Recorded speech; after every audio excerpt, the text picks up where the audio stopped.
Hi, welcome to Now TV Canada and what's happening now in my life. Welcome to episode 5 of The God Who Raised Me. This is about my 2 broken legs. I did part 1 video, which partly dedicated to Robert Downey Jr. and all of us in that generation and time who were struggling with similar real issues from background life in our personal journeys with family and where we began from, sharing scripture and material from my book, Look to God and Live. Sorry, and connecting it to this part 2 of the 2 broken legs. But before I start talking about my 2 broken legs, I want to talk about what I saw in my feed in my email today. But it just doesn't stop. Welcome to Canada. Right? If you think coming here on a vacation is a really good tourist spot, please be warned that there have been people who have come here whose children have not been sent back alive or even found, no much less returned. So this is a post from the Gazette, headline news, July 23rd, 2026, Montreal. 3 children died in 1 month under the care of Montreal's Anglophone Youth Protection Agency. Because they're being so strict and regulated and difficult on people who want to live in Quebec, whose language first is English. They're using this excuse. Someone said Batshaw workers said staff shortages contribute to what they describe as a general lowering of standards at the agency.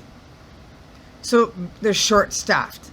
We can't hire more English people. We don't have enough English people that we can hire because we want people to speak more French.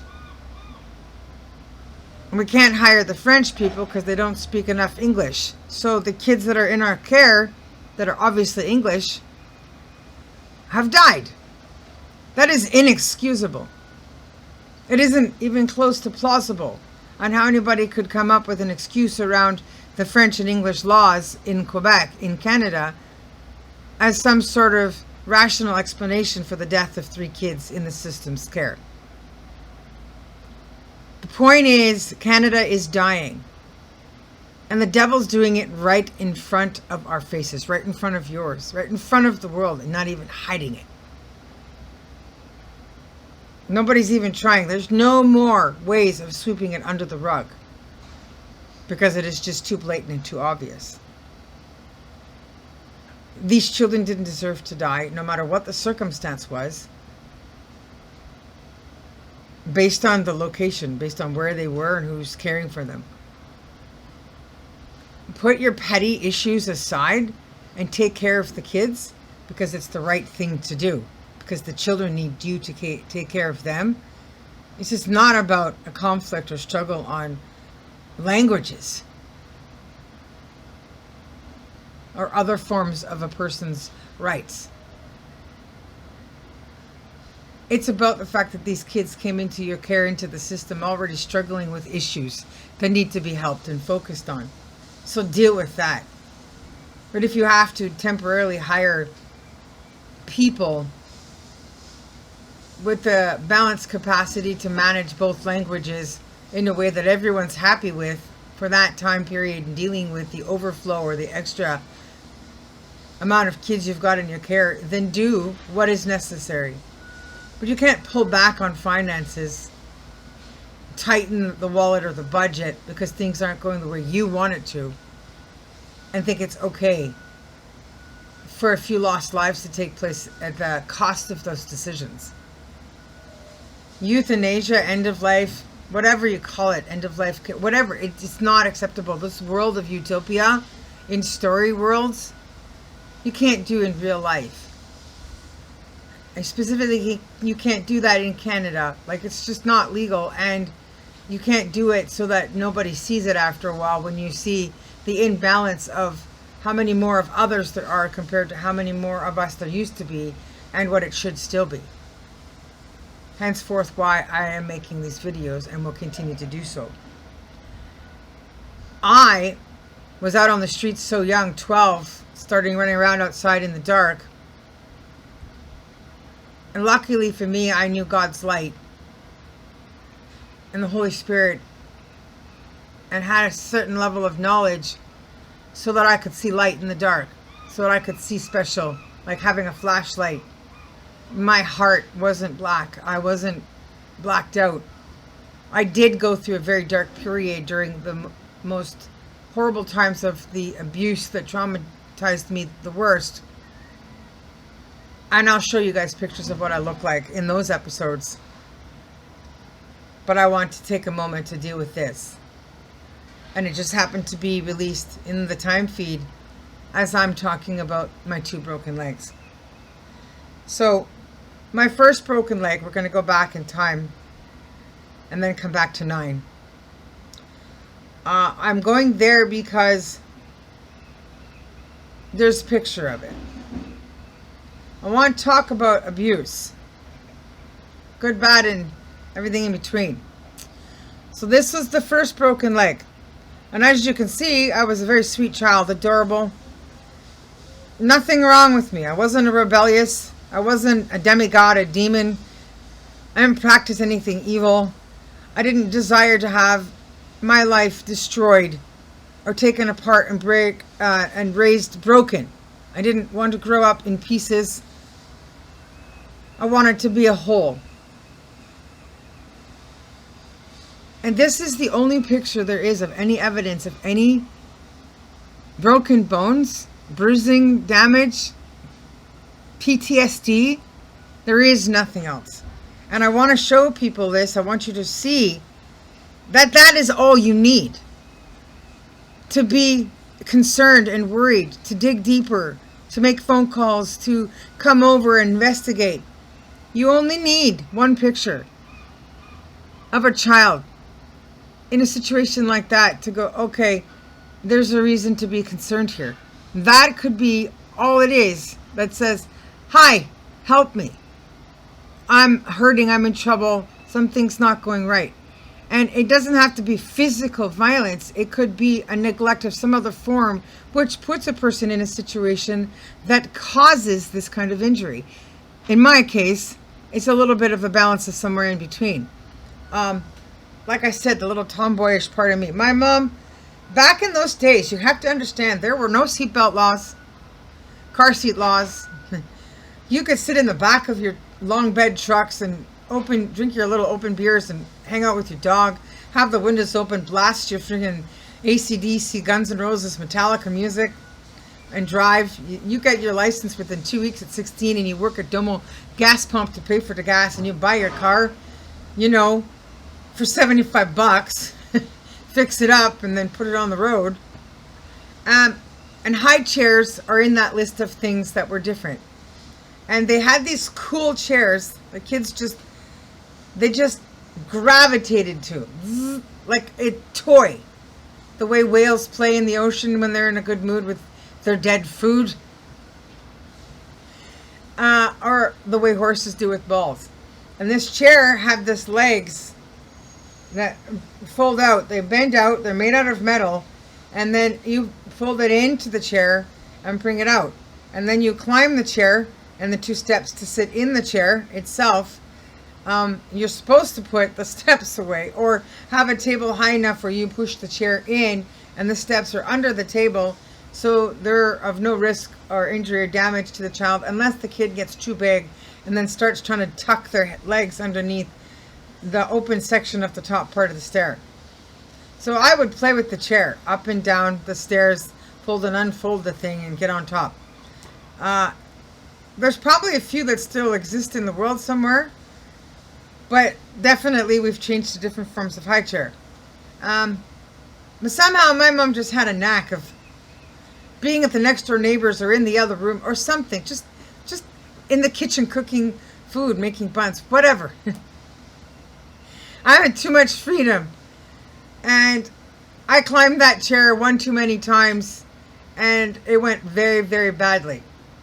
And my poor little left leg smashed up against the wall in that contortioned position it was in. I don't know how to explain how the angle of my foot and my leg were, but it hit in a way where I broke something you can't break. A spot that's unbreakable. Like, you could have car accidents, truck accidents, motorcycle accidents, diving, swimming, gymnastic accidents, and you can x-ray the body and find all these other problems, but not that spot. And it didn't heal properly. And then when I turned about 8 years old, my ankles start to crack. So I have this constant ongoing conflict from the growth in the recovery in that leg. They didn't do enough post therapy for me. I didn't have a boot, or I have what do you call it, ankle brace. I didn't have even a tensor bandage, or appropriate physical therapy teaching me how to keep my legs straight, my ankles straight, my foot straight when I sleep. And so it was, I'm like this, sleeping like a normal kid, flip-flopping your body parts everywhere. And so it's not healing properly. Same thing happens with sprains and tears. You can have problems for a really long time, aches and pains, because it doesn't heal properly. And our medical care has just plummeted from the time that happened to me and had that. So now I'm at a point where I'm using orthopedic shoes, but even with orthopedic shoes, I'm still going through them too quickly because the gait is off, the balance is off. Around that broken leg, another incident happened. I was about 5. I don't know if we were in the exact same apartment, probably. But my mom bought these big bottles of vitamins. It's a big brown bottle, bulk. And they're all these different colors and flavors. So for kids, it's like candy, right? And no matter where she tried to put them, you know, this little Tom girl, right? I find a way to climb around. And because somehow the adversary is just so good at inconveniencing adults, especially when it's a one-parent household. Again, I found myself alone with another girl who lived in the building, because my mom got to know everybody. It's a girl. She talks to everybody. All the single parents. So we're in the apartment together, and we have these colorful bowls. Remember I said that I really love color? I love color. Color is my thing. So color is a weakness. And even as a kid, I was just attracted to color. So we had these colorful plastic bowls, bigger than this. I think it was from the family of Tupperware, those bowls. They were great. You can't break them, and they're so pliable. You can take them picnics, use them as soup. So she had one, and I had one. And I had climbed up on the counter and gotten up to above the fridge where this big bottle of these vitamins were. And I got it down. And I gave her one and me 2. So 1 for you, 2 for me, 1 for you, 2 for me, 1 for you, 2 for me.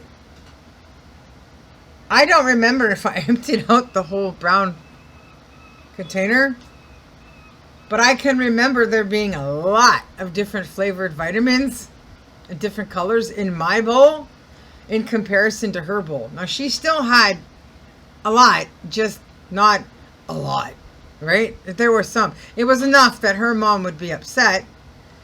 And so we ate them. All of them. And let it be known, yes, you can overdose on vitamins. So the other little girl got very sick and was at home at this point, and she was like throwing up, sick, bleh, into the toilet bowl. She got better. She overcame it. She was all right because she didn't have as much of those pills going through her liver and kidney and stuff. Me, on the other hand, passing out. I'm just in and out, blah. And I had to go to the hospital, and I was in ICU. No joke. Because I could climb, because no matter where she tried to put these colorful things, I could still reach the bottle. And because parents back then were a little laxed on supervision and discipline, and the problem when you just have a one-parent household. It's multiple things. It's not just about saying her in of itself was the problem. However, there are problems. And that picture I was showing you of my leg is a sign of saying that somebody should be involved in helping to reduce these traumas and experiences, protecting me more, so that things like the vitamin overdose and going to the hospital doesn't happen.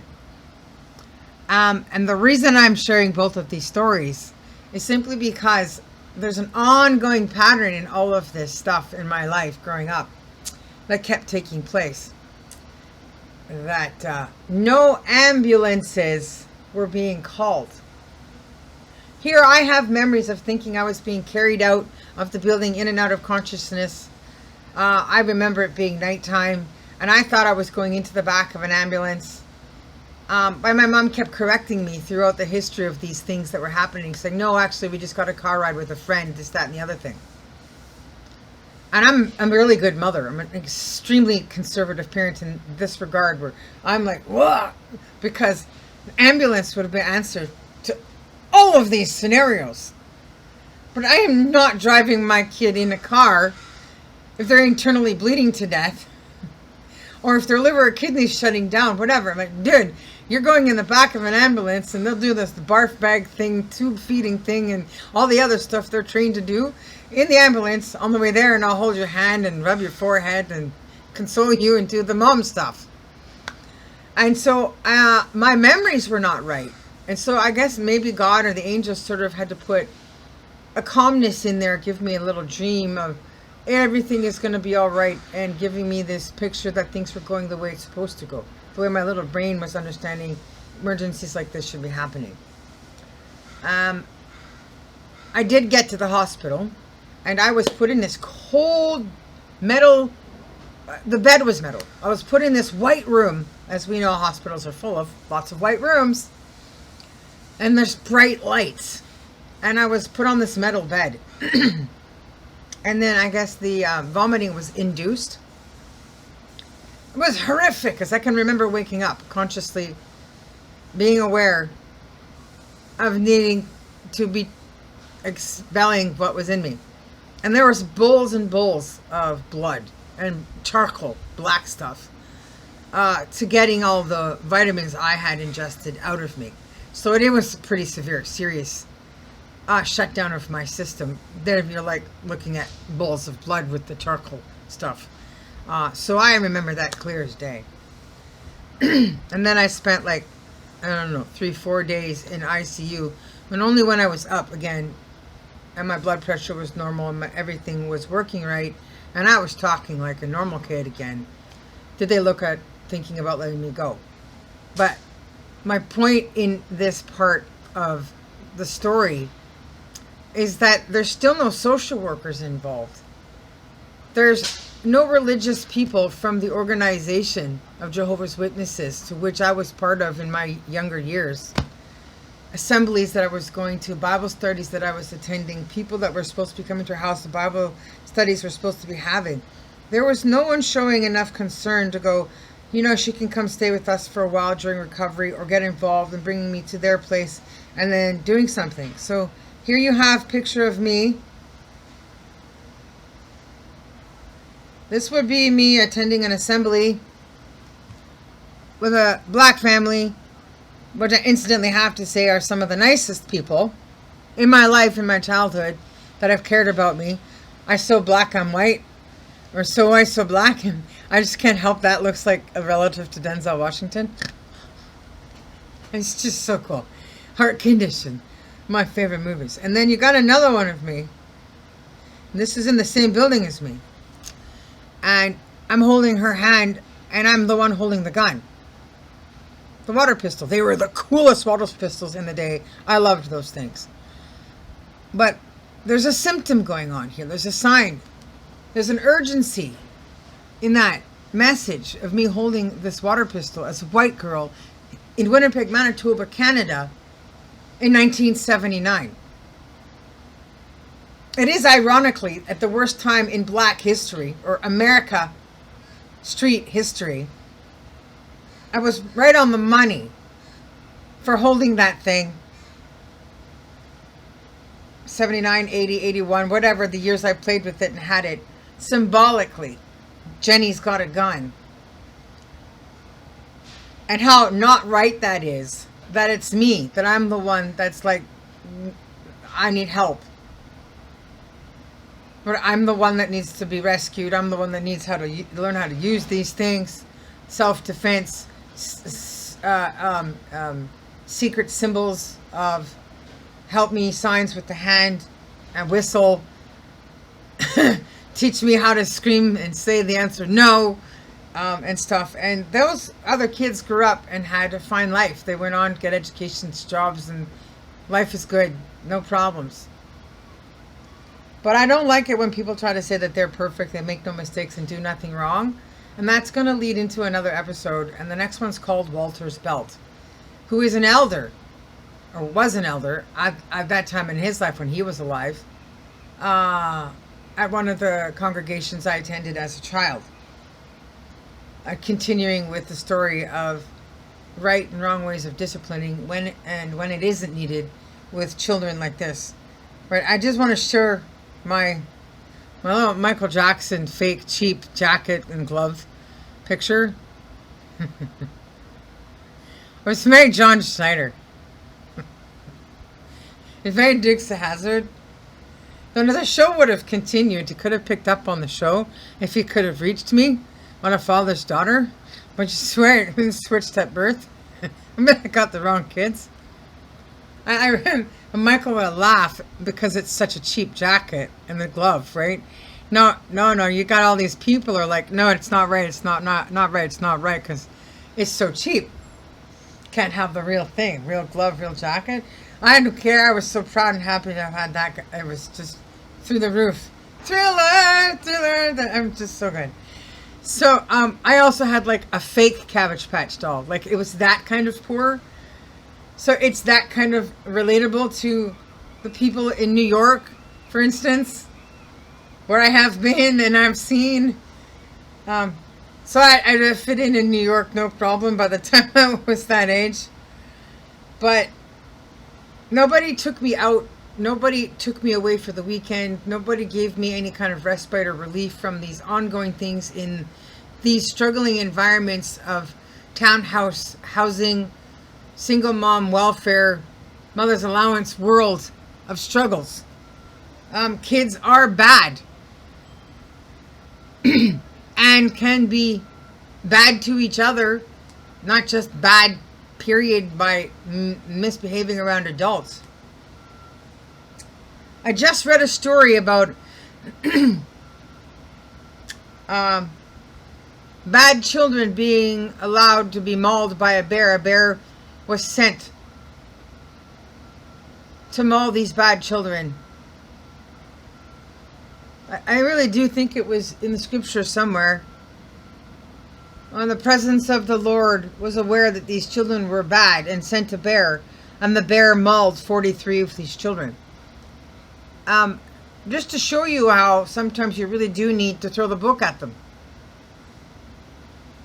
But you need to lock up kids too.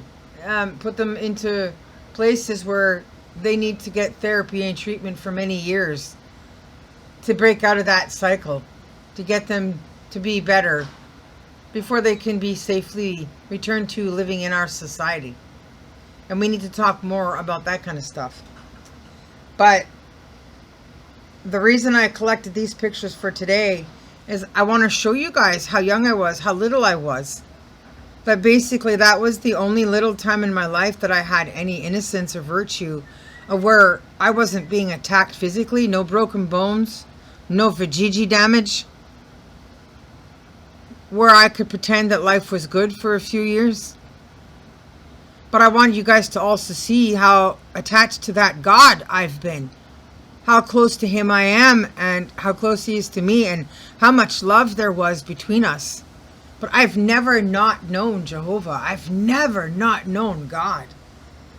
But that's a little pinky thing. But it's just this hand that's just never let go of me. So while the devil is tearing me apart on one side, God is there helping me, raising me up on the other hand, even in spite of people, like the baseball in the chest, where he's shocking me to stay alert on my tiptoes, because even these closest people to you that call themselves religious can still be used by the adversary to hurt you. And so that's the impact that was happening in my life, was constant hurt, an attack on me. So I still have a cracking ankle to this day. Obviously I did recover from the overdose of the vitamins, and that just set off a train wreck of continued catastrophes. The broken leg that followed after that, for when I was 9 years old, was going on the winter of when I was turning 10. So basically like grade 4. I basically didn't get to go to school. I didn't get to go much to grade school. Like, my attendance probably me not at school more than at school. By the time I got to grade 6 or something, there's like a certain amount of attendance necessary in order to pass, and I think I just got by, and I had just done enough testing and stuff to pass. And then in grade 7 it stopped. I got caught where they're like, okay, she's missed too many days, automatic failure. And we're leading to those traumatic stories that leads to what happened in grade 7, which would fully explain why I would no longer attend school, because those bad kids were still going there, and it was like nothing had happened. It didn't faze them at all. There's no matter on their conscience. Not losing sleep. Still taking their classes, passing their grades. And I was like, no, I'm out. So, I was learning how to ice skate. I loved sports. I'm an athletic kid.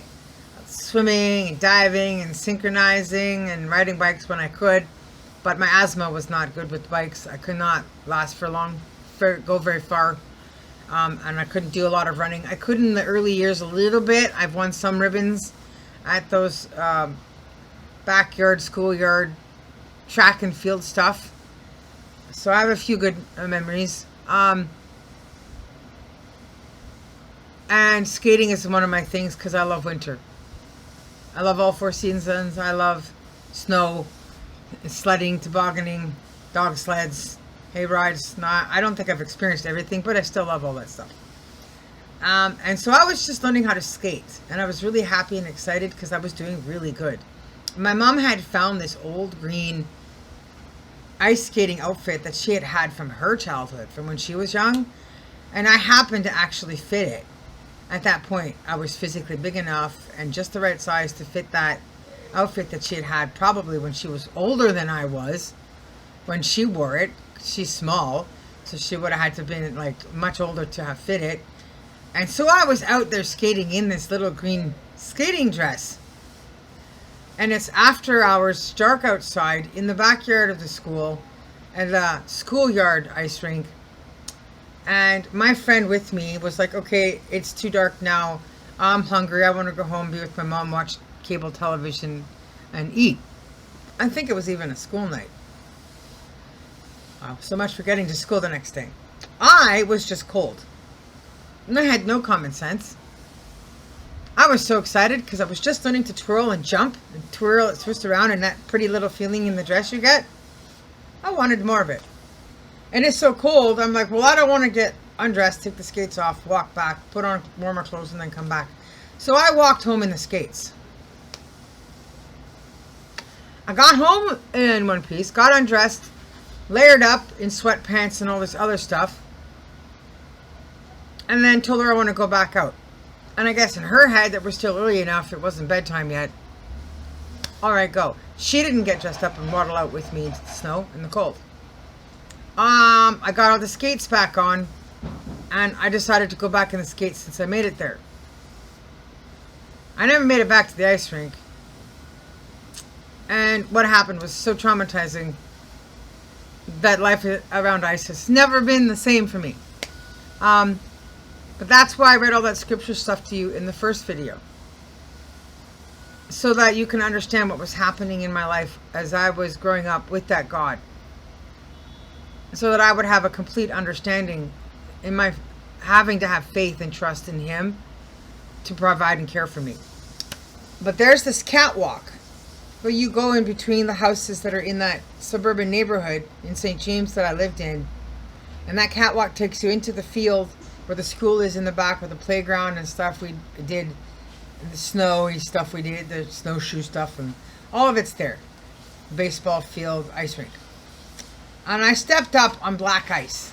It was so black and it's so clear, the sidewalk, you can't see nothing. And I hit the mark, right? Boom. I went down so hard, so fast. The two moves that my legs made, my body made, I can remember like yesterday, the sound of everything cracking and popping and snapping, and my body falling into positions it was not meant to be in, causing those breaks and the snapping, kicking.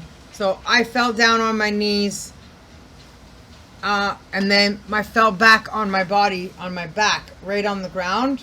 And my legs started off completely flat under my back, which is physically impossible when you're wearing that many layers and you're not a gymnast in the first place. And so because it was not physically meant for me, I'm not a contortionist, that leg then swung out from underneath my body and kicked forward. Now at this point, the fib under the knees completely busted right through. And in that flying under my body and then swing out, the fibs in my ankle, which was inside the tightly done up ice skate and all the layers I was wearing, would also snap clean through. So I had 4 clean breaks above and below the knee and the ankle. Instant bonding with Jesus Christ. Because the devil has now gone from 3 to 9 and come around and made sure that both my legs got broken, in place of Christ dying without ever having his bones busted. And to this day, I cannot understand how the adversary could keep track of all the lines separating from the 12 tribes of Jacob, where 10 went that way and then 2 went this way. How he could have followed my line, my family, and where in the world we went, and start targeting my family line to focus on who I'm coming into the world through and whether he could stop me to get here. And boy, was he ever determined to make up for the fact that Jesus got to go back to heaven as a whole body. And boy, did I ever try to understand the forsaken thing at such a young age. Now, I didn't think of him directly. There wasn't an instant relationship, and I could just imagine him going to God, can I do something now? Now, can I do something now? And Jehovah still saying, no, not yet. No, now it's not time yet. It's my time. Could you just imagine him sweating this out, because now the deed is done. Both legs have been broken. Okay, the mission's been accomplished. The bond is there. Let's jump in and do something. But no, it had to get worse. I lied there on the ice on a school night when everyone's home. The lights are on in people's families' homes. They're watching wonderful television because it's the best time on earth to be home watching cable TV. Best television shows ever, best TVs, best VCR world era. Like, it was just the best. Nobody wants to be anywhere else in the wintertime. And so all the lights were on. I could see lights were on. People were home everywhere. I'm screaming. The internal shock and the internal bleeding, all this stuff starts kicking in. And then I don't know how long I was there on the ice, lying on my back, unable to move. And unlike the movie in Karate Kid, you can't walk on a broken leg. You can't even get up. You can't even sit up. You can't move when it's that badly broken. You need a stretcher. Sedation. Finally, after so many minutes, there is a car that drives really close by to my head. There's a family coming home. And they literally pull in to the first driveway. On the other side of the catwalk fence, that house right there was theirs. And they parked the car. There's 2 kids and 2 adults. Get out of the car. And I'm screaming, I'm lying there and I can't do anything.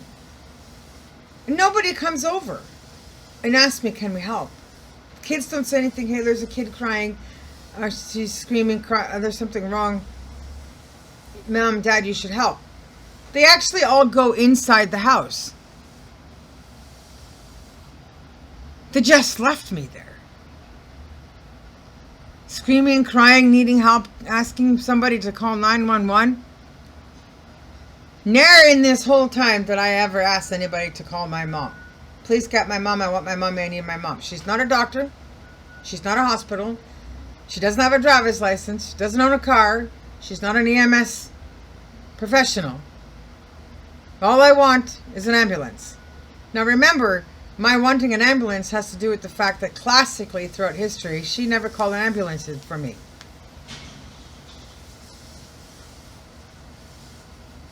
So all I want is an ambulance. This time, please, somebody get it right. Think about an hour passes of me screaming and crying and looking around with my head at different houses that are full of families that are home, praying for somebody to come out. No other car ever came by. Finally, somebody from that house comes out and talks to me. And I tell them, my leg is broken. Badly, right? I cannot move. I need an ambulance. I need somebody to call 911. I need to go to the hospital. I said nothing about needing my mother, or wanting my mom, or wanting to go home, or wanting my bed. I was trying to live, and the internal bleeding at this point was getting pretty bad. The swelling was getting pretty bad, and the shock setting in with me was pretty bad. Partly the shock is what was keeping me alive and composed and able to tell the adults that I needed this stuff done for me because of the lack of judgment adults around me at this time in the world and in this city were clearly not able to do.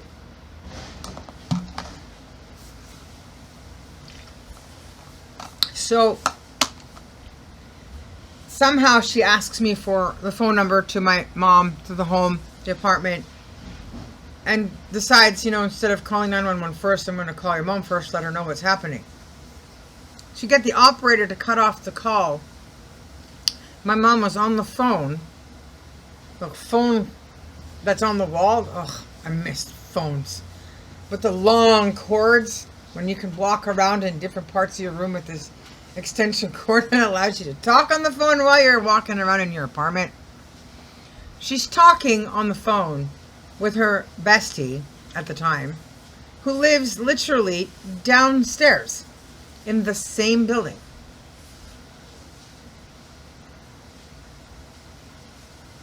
I will never understand those kind of women. Why are you not visiting in the same apartment? I'm not even home. The operator cuts off the call. The lady tells my mom. My mom gets dressed, takes her time, waddles over in the cold because she's not big on being outdoors in very cold parts of winter, much less at night. And now you have 2 kids and 3 adults standing over me off the road area and the catwalk where I'm lying on the ice still. And all I'm wanting is an ambulance, somebody to call 911. Take me to hospital. I had not changed what I said. The clarity of my message had not changed. My level of intelligence and understanding and discernment was right and on the money and completely understandable. And they're talking amongst themselves like I can't see or hear them doing this. And I could see nothing but the adversary. All I could see was the devil. All I could see was the darkness. All I could see was the blackness in the world, the love in the world cooling off. All I could understand was the message that he was saying, hi, it's me. I'm here. I just thought I'd come to say hello and introduce myself to you and throw this at you, pick on you to make the matters as most difficult as I can for you as possible, because I know you belong to the other guy. And I know there's nothing I can do about your relationship with Jehovah and heaven and Jesus and the Holy Spirit and the heavenly thrones to which I've been thrown out of. And you are one of the reasons why, because I know I can't take anything else from you. I can do almost anything to you like I did to Job, but I can't take your life. And so that was the way it was left. Like, they're standing there doing this thing. What do we do? It got worse. Like, the guy gets me up, the father, the man, gets me stand on one leg. And when he gets me to stand on the one good leg, the bones that are completely broken in the right leg are pulling apart. Okay? So the part under the knee, completely lifting apart because they're completely broken. And then the parts of the ankle, same thing, pulling apart. And all you're getting is chunks of bone sitting in separate spots in the leg that are held together only because I have sinew, skin, veins, muscles, keeping it all inside like a sack. And he had the nerve to ask me, can you hop? And I'm looking at him like he's crazy. I'm looking at all of them like, you're nuts. No, I can't move. My leg is broken. I need to go to the hospital. I need an ambulance. I need you to call 911. My leg is pulling apart. The bones are separating. So he's like, oh, okay. Then I'll try it this way. And he picks me up and carries me over his shoulder. Puts me over him, halfway hunched, like a sack of potatoes. And my leg is just hanging there, moving a little bit. I was walking back to the apartment, and I could feel the whole thing the whole time. We get to the apartment, my mom opens the door, and he puts me down gently on the stairs that lead up to the second floor where our apartment is. And somehow he thinks his job is done, it's over for him, mission accomplished, because he got me back to the apartment and put me down on the stairs. But my mom's a single mom, and she's a small woman, and there's no husband or father in the picture. Did they really think I was going to play the part of the man after that? I was going to give myself first aid. I'm sitting on the stairs, and my mom's like, oh, try to push yourself up on the steps with your hands. Move your butt up. Get up the stairs. And I'm looking at her like, no. To all of them, I can't move. I can't do anything. My leg is broken.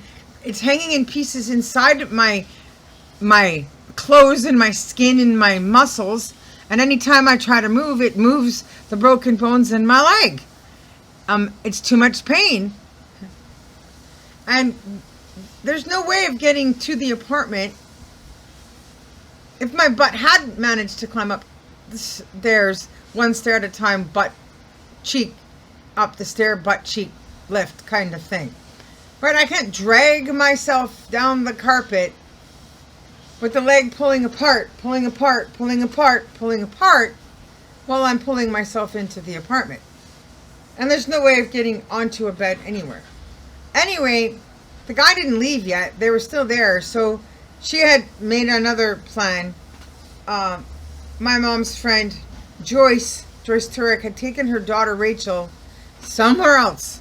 And she was my bestie. Now, here's the clincher out of this. The one person out of everyone in this situation that would have cared about me, that would have helped, that would have done the right thing, was my best friend, Rachel. And that's the one person that was removed from the picture, the situation. They had an upgrade on phones. They had cordless RCA phone. The long antennas, so it had good service. So Rachel would take that phone, run away, hide in a closet somewhere, call 911. My friend has a broken leg. And it's really, really bad, and the grown-ups won't do anything about it. We need an ambulance, somebody come help her. So they take me into that apartment with Rachel gone. I could not stand the fact that she was not there. I was so upset, crushed.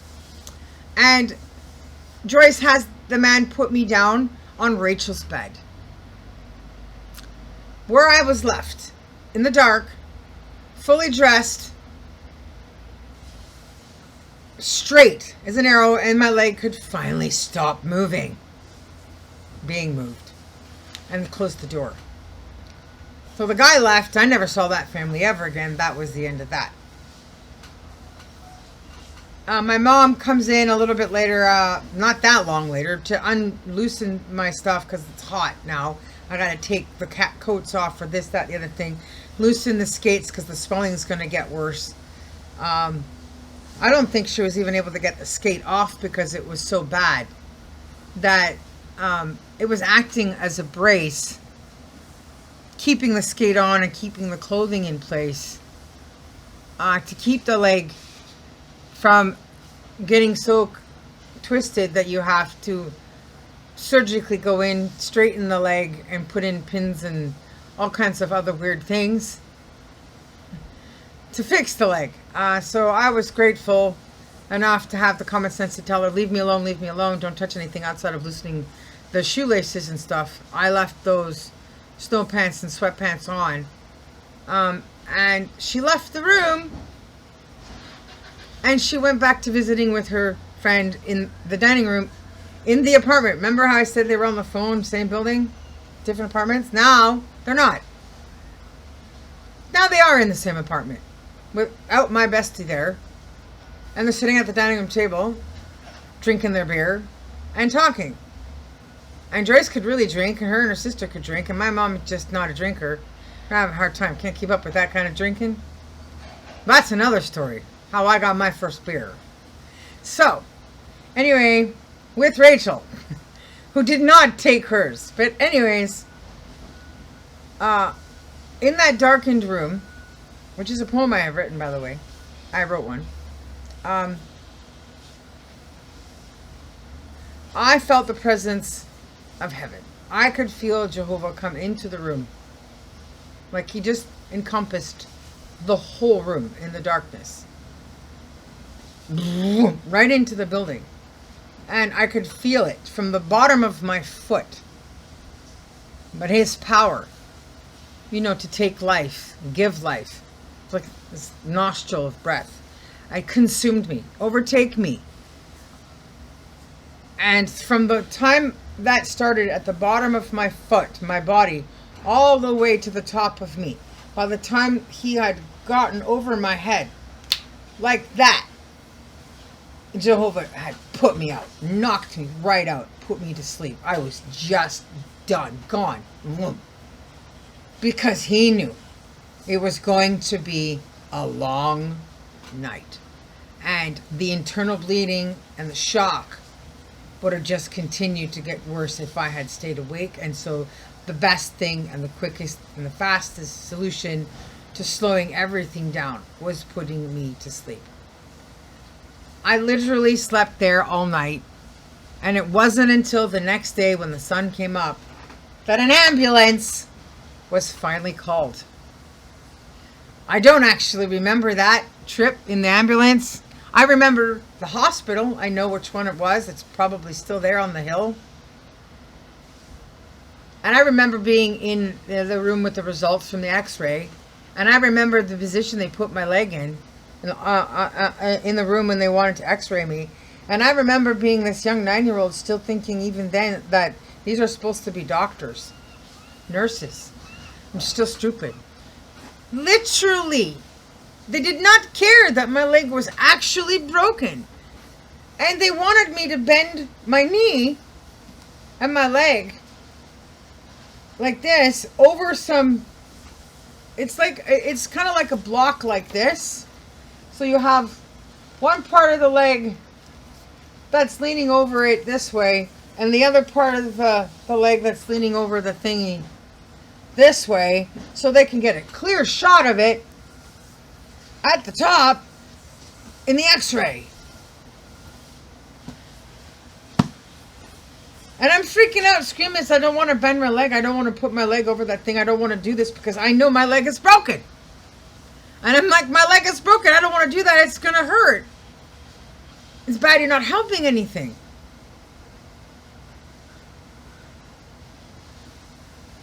And of course, they sent me for the x-rays. They didn't listen. But once the leg's like that, now you can't move it. And so the x-rays come back and put it up there, and look, oh and behold, the doctor says, well, she's right. It's definitely broken. In all these spots, and he's telling her where. And again, there's no social workers, there's no police, there's no charges laid, no investigating. There was no testimony or statements taken from the parents that helped. They didn't make a report. Kids never said nothing. Rachel's mom never said nothing. Nothing. Doctors did nothing. But they're stupid enough to still bend my leg even when I told them that it was broken. So now we've got this bent, broken leg on this block that can't be moved because it's broken. And x-rays up on this thing that's telling everybody that it's broken. In a white room. Like the metal bed, white room with all the vomit. Same thing. More lights, bright. And the doctor's like, I don't know what to do. I've never seen a case like this. I've never seen a situation like this. I don't know whether to put pins and plates in, whether to go in and do surgery or leave it alone. And by the grace of God, one thing good came out of this. Back then, there were still many people in science and medicine that believe in God. And he happened to be a doctor that believed in God. And he went and he prayed. And the Lord put it upon his soul. My God, Jehovah said, don't touch the leg. Leave it alone. Because the surgeon understood the message in the results of the x-ray. He could see what God was showing him that had happened perfectly and was the godsend, the blessing of the whole thing. In spite of all that movement of my leg, because it was still inside the sweatpants and the socks and the skates and the snow pants, when the bones were finally left alone and the leg was settled, the bones came back together in perfect alignment. It was in perfect place the way it should be. Therefore, nothing needed to be wired or screwed to fit it right. Nothing was chipped or cracked, like puzzle pieces that are perfectly fitting. And so the doctor knew, okay, leave it alone, put a back cast on it, wrap it up, hoist it up, let the internal bleeding and the swelling finish for that first week, and then reevaluate what to do. And so that's what happened for me for those first 7 days in the hospital. This big, huge back cast from the thigh all the way down to the foot and the toes. And that swelling and that internal bleeding, oh my goodness, it was crazy. Crazy how much worse it got.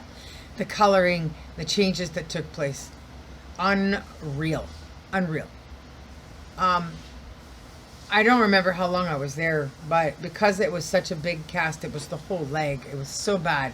When they actually used casts properly for the right reason and let people's body take the time to heal that it needed and let people stay in hospital as long as they needed, which is what that's for. Anyway, after that swelling and internal bleeding stopped, then they could look at putting on a full cast. And when the full cast went on, I had to learn how to use crutches with this big, huge thing that weighed more than I do on my leg. Like I was just tall enough to manage the crutches at 9 years old. And if you get the balance wrong on the crutches with the full length cast, you're going to go down like a tree falling in a forest. So it was hard. I could not go home. They would not let me. I had to be able to move around safely. And this, after the trauma, was so scary because they kept insisting that I need to learn to walk around in the halls, getting in and out of hospital beds. And you know, there's slippery, crazy hospital floors. spotlessly clean and made out of tiles. You really think the robber stoppers off the old-fashioned wood crutches is enough to protect those things from slipping and you falling? And make it worse on me, they make me go out into the stairwell area. They want me to go up the stairs a few floors and down the stairs a few floors with those crutches. Right? I live in an apartment building that had stairs. And of course, if you're going to school and moving around and stuff, you've got to be able to get around stairs, or if you go to the mall, whatever. And I'm like, in the mall, like, forget it. I would be using elevator no matter what. So it probably would have been safer to just give me a wheelchair. At any rate, eventually I did well enough, got strong enough, and I got the handle of it that I was able to be sent home. And for a while, my mom was lugging me to school on a sled, trying to get me to some classes so I would return. But the process of recovering from that broken leg took years. I didn't get much school in because of about it was. I think I had gone to 2 different schools. We had moved. And I went and spent a year with my uncle in his house, in that beautiful picture of me with the Michael Jackson jacket, fake love, and the fake Cabbage Patch doll. Which was probably one of the best years of my life, living in that house. I loved that house. I got paid $5 a chore for every allowance. I'd make $20. He'd get me 4 chores. Oh, it was good. And then I would go share it with other kids who were not as fortunate as me. And buy fries and gravy at this chip shop in the mall near the Safeway. Good times. But after the cast came off, the one thing, or 2 things were said.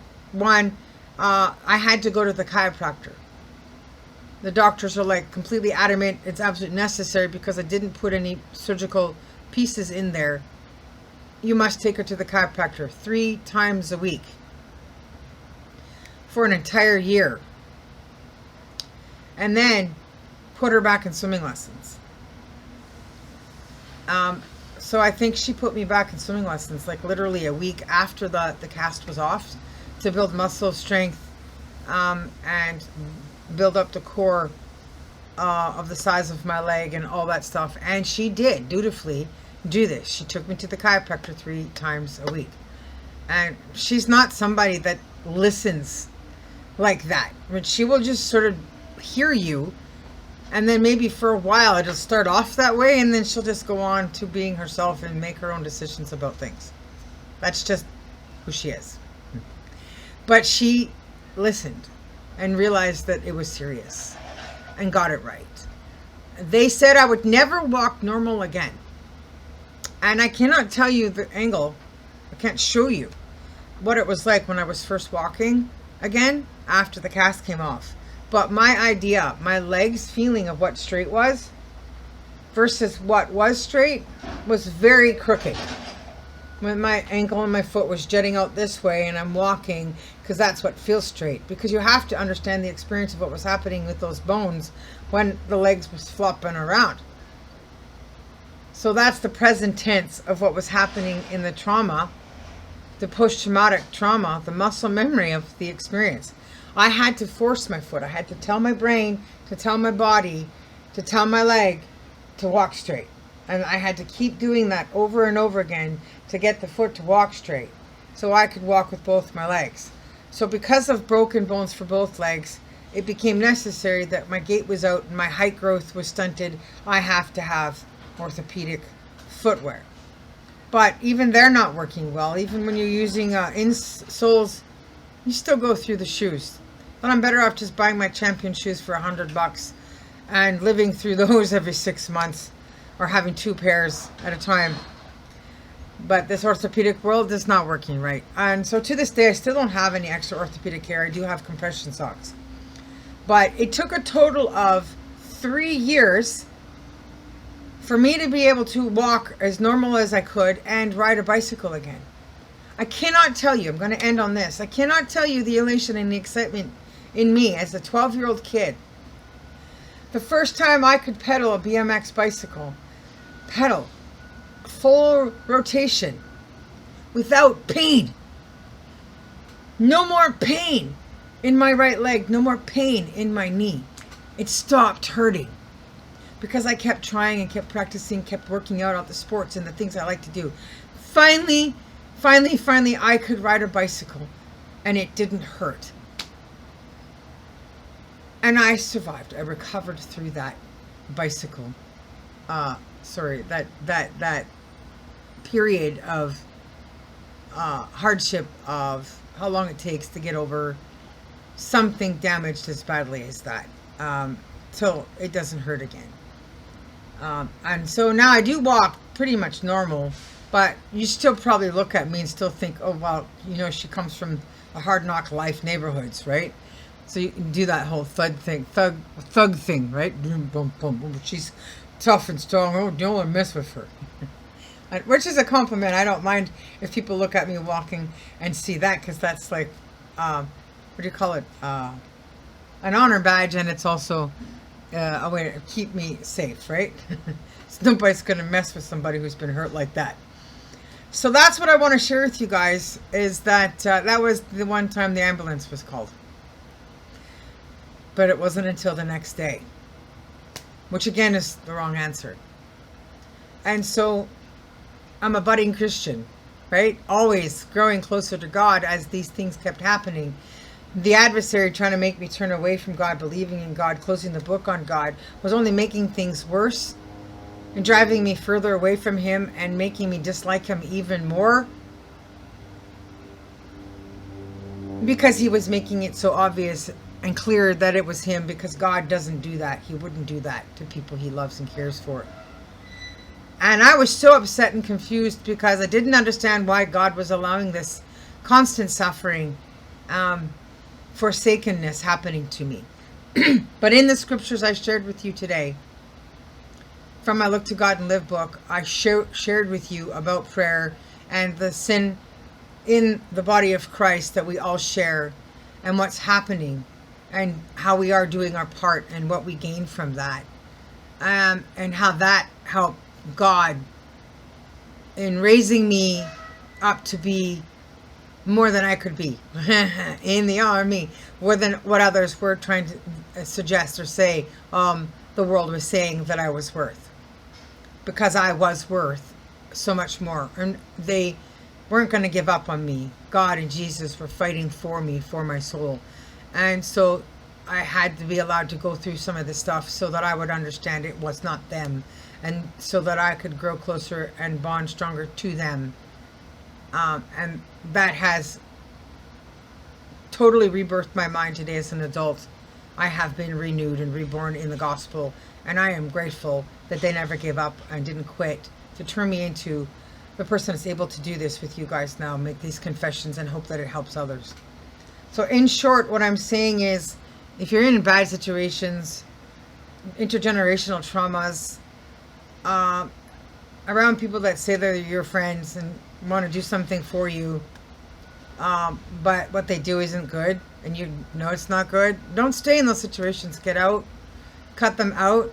I read a story in my women's devotional today about a woman inviting a friend to go to a meditation thing, and then the meditation music and stuff had these horrible things to say about Christianity, religion, and God and stuff, and the woman that had accepted the invitation was Christian.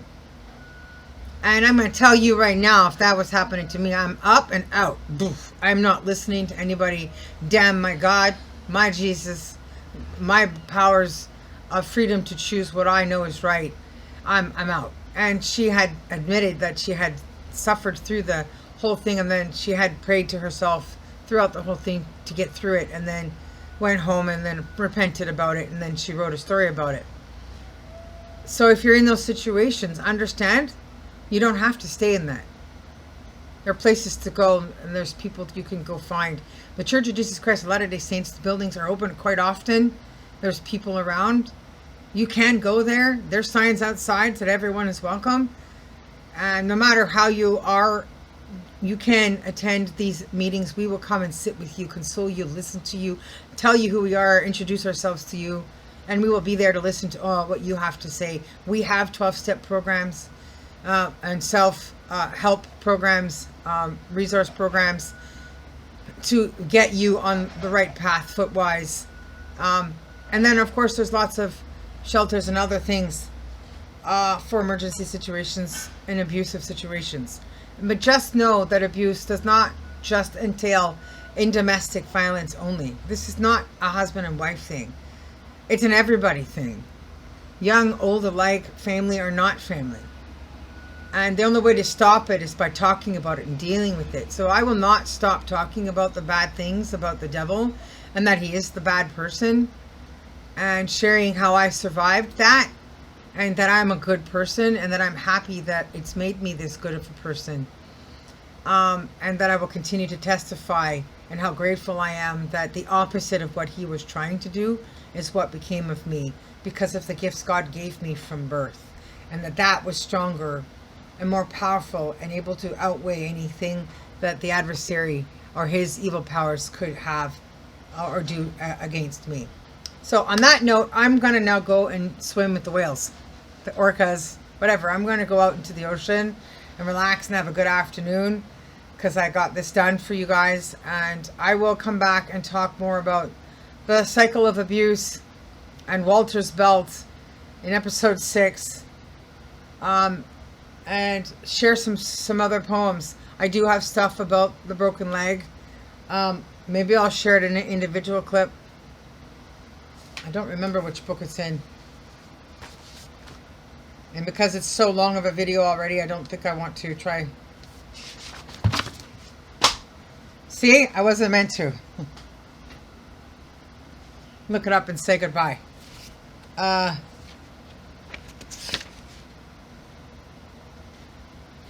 If it says it here. Broken leg. Oh, you're lucky, you guys. I got it really quick. So this is the first one I ever wrote. It's the small one. It's just on page 10. I will end with this. It's very, very short. Very, very simple. It was all I could put on paper dealing with the trauma of it. Broken leg. Lying there on the black ice, in the black night, beneath the stars, on a cold winter's night in Winnipeg, thinking of the timeline, checking the earth's tempo. I'll never again live in that end, over where the future took me from then. That changed my life forever. It took me 10 years to walk on ice again. At all. 10 years. I put a pair of skates on once, skated across this rink someplace else. I don't know where I was. Maybe I was here. And then I took the skates off and I walked back on my socks. I put my shoes on just to say, okay, I've gotten past that point. And then I think I went another 10 years. And then I did go skating with a brand new pair of skates I bought in ice rink in Surrey. And then those skates got stolen on a trip. My whole bag got stolen on a trip to Winnipeg when I spent Christmas holiday time with my oldest daughter and my youngest, who was with both of them were with her, my mother in Winnipeg. And then now I'm okay. I teach beginner swimmers. I support swimmers. Skaters. Support beginner skaters. And it's good. And I wrote another piece and more work, and I will go find that work and share that work. So that's that. I hope it helps. I'm looking forward to producing the completed works of the biography and the documentary stuff that comes from all the videos I make, and helping to move the world forward to a better future and leaving something for our future generations to look forward to being in, rather than where things are currently. Okay, so that's it. God bless you guys all. Have a good day. Have a good summer. Stay safe. Peace out. Amen.